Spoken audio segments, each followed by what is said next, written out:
రాత్రిపై సంతతి కొరకై అహోరాత్రములు తపస్సు చేసే వానర కేసరి కేసరి కుల సతి కడుపు పట్టగా జనించినాడొక అసమాన బలోద్ధతుడు సంయుతుడు అంజనాసుతుడు పవననందనుడు.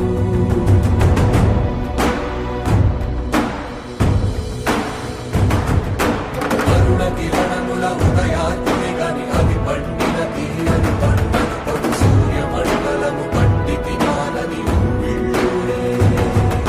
దేహం నాటున రవి మరుగై జగము చీకటై మారా.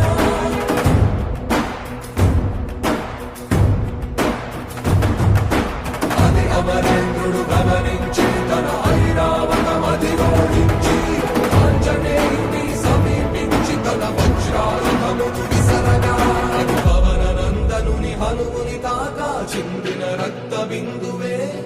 విద్యుద్వేగంతో ధరణి స్థలి వంద కడలిలో చచ్చి వంద కడలి అట్టడుగున గల శ్రీరంగ శుద్ధి గర్భం